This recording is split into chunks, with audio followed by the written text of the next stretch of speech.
Well, welcome to the second of 3 videos exploring Chapter 10 in Wheeler's most excellent textbook, Security Risk Management. What we're going to be doing during this particular video is looking at project-based assessment. So remember, project-based assessment are these point-in-time assessments. That means it has a start, it has a finish. Operational assessments, which we covered in the previous video, are constantly ongoing.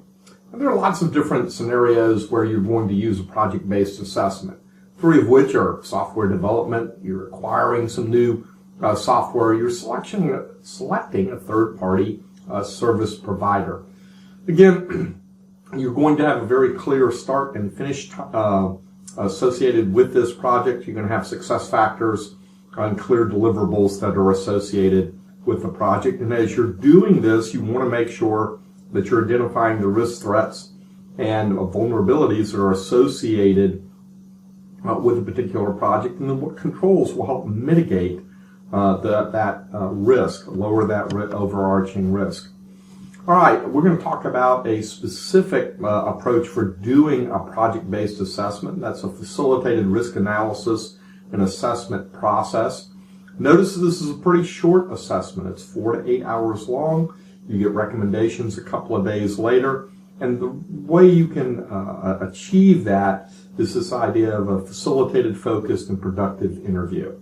You can see the list of attendees that are normally involved in that interview process. You're going to do some pre-work before you start the entire process, do those focused interviews, write it all up. So the prep work. Got a 1-hour prep session with the principal stakeholder, project lead, session facilitator. And during that, you're going to try to come up with the goals, agenda, and format of the session. You'll, out of that first kind of meeting, you're trying to draft the scope statement for the initiative. Look at any resources that are and information flows that need to be taken care of and understood. Select your team members, work on your logistics for where you're going to meet, when, all that sort of stuff. And then make sure that you have a common understanding of the definitions associated with coming in and doing a project-based risk assessment. As you get into the actual session itself, as the slide before mentioned, 4 to 8 hours, you're going to identify those risks, prioritize them, and then try to identify some controls to mitigate those top priority risks. One approach for doing this is 3 minutes per person on each facet of confidentiality, integrity, availability, and accountability. Or another approach might be 3 minutes per person, but they get to pick one issue or concern that they have with the overarching project.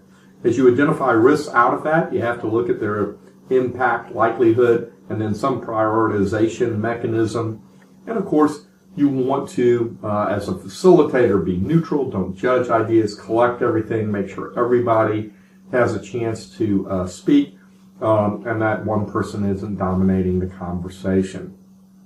So, as previously mentioned, and as you can see from some of the diagrams in the book, that identification of what's the risk type, what's the description of that risk, and then what resources are associated with this.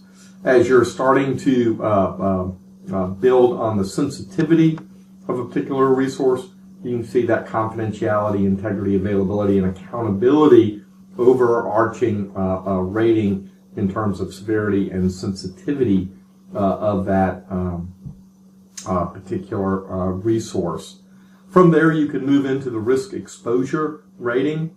And again, you're talking about paper, so what could happen to it?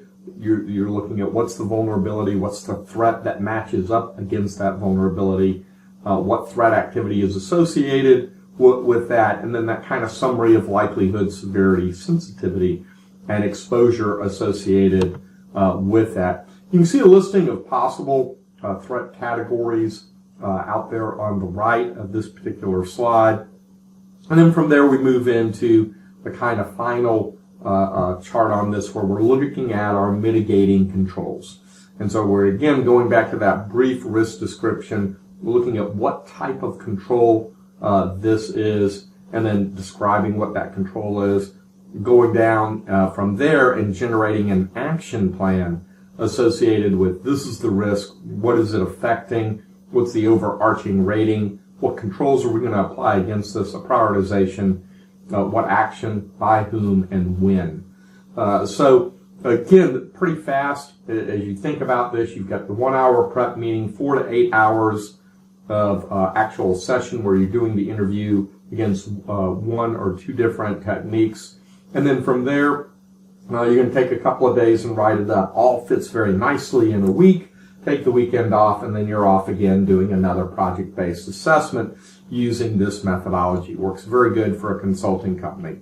Well, very good. This brings us to the end of 3 videos looking at Chapter 10 from Wheeler's most excellent book on security risk management. What we're going to do during the next video is finish up these assessments. We started with the first video looking at operational techniques. We've looked at project-based techniques in this video.